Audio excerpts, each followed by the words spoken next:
Up in the hills near Marina, shrouded by encroaching vegetation, lie mysterious structures slowly rotting away. Within darkening interiors, unfamiliar shapes hidden by tattered covers are glimpsed.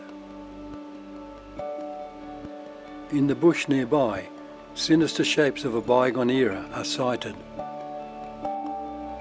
Up higher in the hills, a gleaming lake adds to the puzzle. What prompted the building of these structures so remote in the highlands of northeast Tasmania?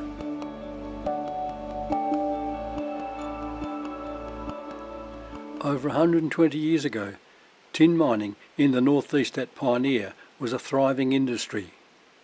Huge deposits of the precious metal had been discovered by William Bradshaw in 1877. In 1882, the Pioneer and Tin Mining Company was formed to work the shallow deposits where Bradshaw's Creek entered the Ringarooma River.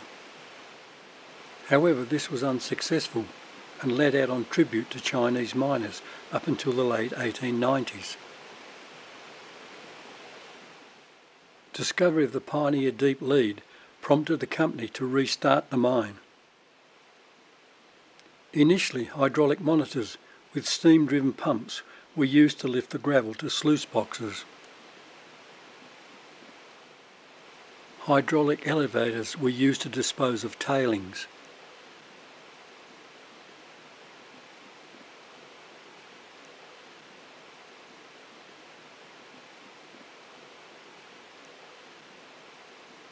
In 1907, under the management of C.G. Ryan, the company electrified the mine and started to construct the Frome Dam.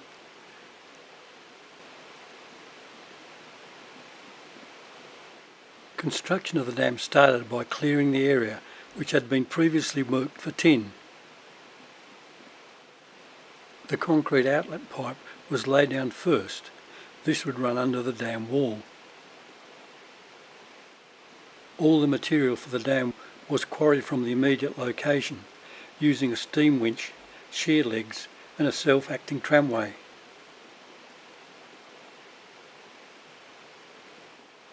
The concrete-faced Rockfield Dam was the first of its kind constructed in Australia. The front face was dry-walled with stones weighing up to 2 tonnes, placed with the aid of a Trawalla jack. By 1909, the mining equipment had been converted from steam to electricity. Ryan's work revolutionised tin mining in the northeast, and under his management, the Pioneer Tin Mine paid out over $500,000 in dividends.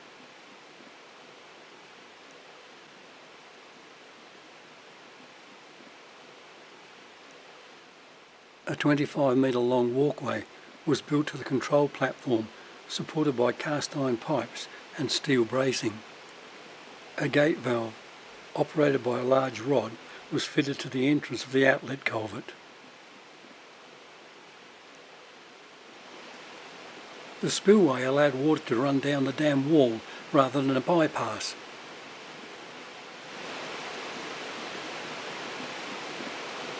In the 1929 flood, water ran over the crest of the dam to a depth of 3 feet, but the dam survived. Unlike the Cascade Dam at Derby, which was built using the same construction methods, it collapsed with a loss of 14 lives.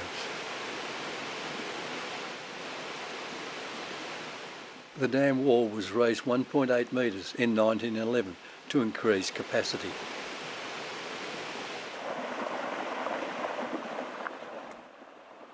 At an elevation of 330 metres, water from the Frome Dam was channelled by race around the hills to the penstocks above the Marina power station, some 3 kilometres away.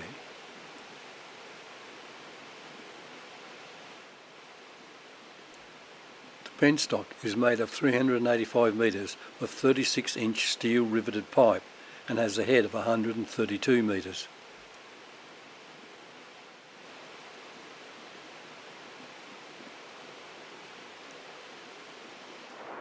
As part of the Grade 7 social science curriculum, each year students did a field trip visiting historic sites in the northeast.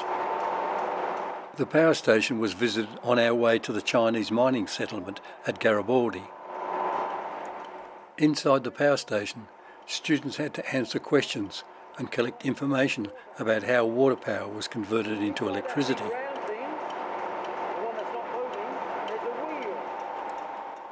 3 impulse turbines made by Voith of Germany drive 3 AGE 360 kVA alternators.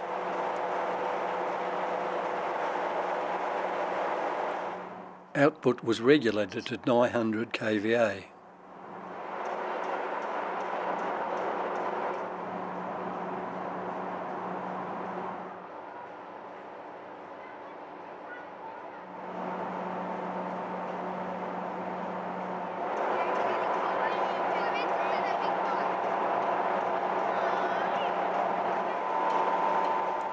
The turbines are controlled by governors and flywheels to regulate speed.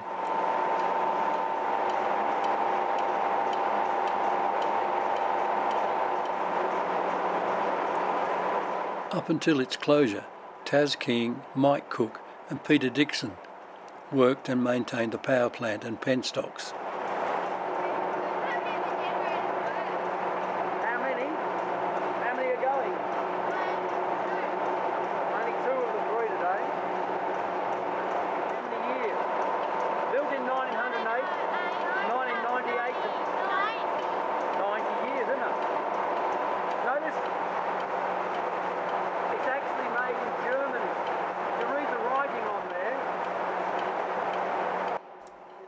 When tin mining ceased at Pioneer and South Mount Cameron in the 1980s, the station supplied power to the Tasmanian HEC grid. Between 160 men were employed at various stages of the dam and power station construction.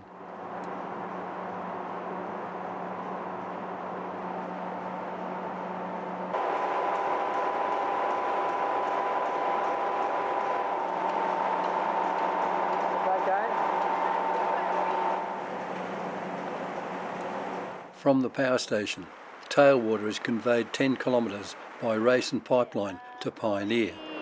54 minutes.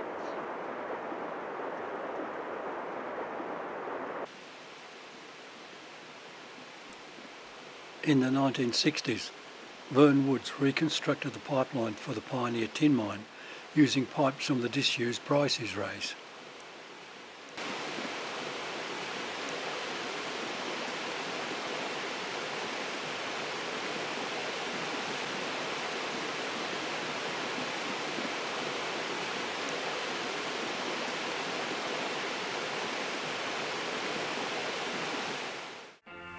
Just a few hundred yards away are the hills of tailings, the white gravel waste left from the original mine. Once 200 men worked here until the floods of 1929 put it out of business. ABC reporter Dougal MacLeod this week visited the old and the new Pioneer. Here's his story. Right down there, about 80 feet underwater, is all the equipment of the old mine. Now, despite all this water, the first problem in starting the new mine was to get water. You need water and pressure. So Vern Wood of Pioneer, a man not afraid of hard work and a big job, took on 4 helpers and went looking for a pipeline. The 5 of them dug up scores of steel pipes that once took water to other mines in this area.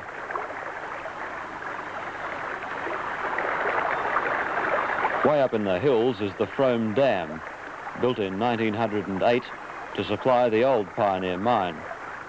About 5 miles of race runs round the hills and empties into a pipeline high above the Ringarooma River. The race has survived the years, but the old pipeline went long ago. Vern Wood and his men had to replace the lot. They worked a bulldozer up and down these hills to clear the way, then hauled in their pipes and timber and put the lot together. They built a bridge across the Ringarooma River in 3 or 4 weeks, just a few yards downstream from what's left of the bridge for the old pipeline.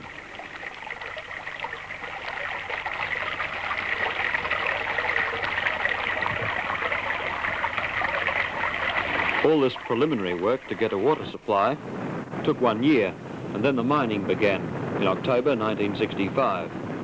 The point is that the old mine worked only about half of a big area of tin-bearing ground, and it's what's left that Vern Wood and his men are now getting into. That's Ben Bishop, one of the original team. It's going to take them about another year to get down to the really rich tin-bearing ground, and the idea then is to take on more men and work round the clock. So far, in 2 years, they've won about 30 tonnes of tin here, worth $1,800 to $2,000 a tonne. As Vern Wood says, it's enough to keep the show going. Vern says he doesn't know how much money he's put into this show, but the people up here estimate there wouldn't be much change from about $80,000. Vern could have retired in comfort before this, and I asked him why he didn't. "Oh, I don't know, it's tin mining," he said. "It gets into your blood." Vern, you were born and bred here in Pioneer, weren't you? Yes, that's right, yes. Do you remember the old mine very well? Oh, parts of it. You would have been a boy then, wouldn't you? Boy going to school, yes.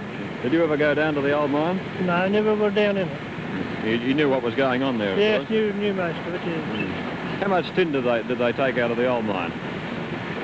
Oh, there was one period from about 1912 to 1924, I think it was. There was 324 tonne of tin a year. No, that's the best part of a tonne a day. Yeah, about a tonne of tin a day, yes. Do you think, Vern, you might ever get up to the tonne a day in this mine that they took out of the old one? Oh, who knows, eh? You never know your luck. Change is inevitable, but it is hard to accept comparisons of how the power station looks past and present. These pieces of dusty, rusting machinery represent cutting-edge technology in 1908. The dam and the power station are a testament to hard work and inspired actions, combined with an innovative and forward-thinking mine manager.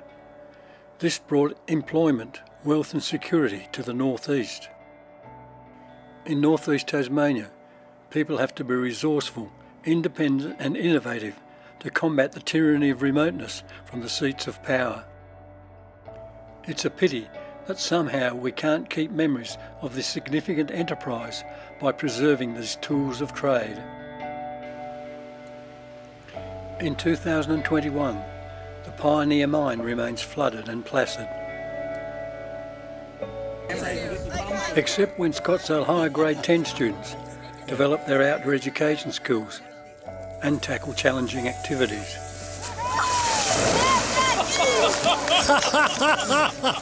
A look of surprise on your face. The lake's calm waters hide the aftermath of a once busy tin mine. Down in the valley, the Marina power station lies silent and brooding.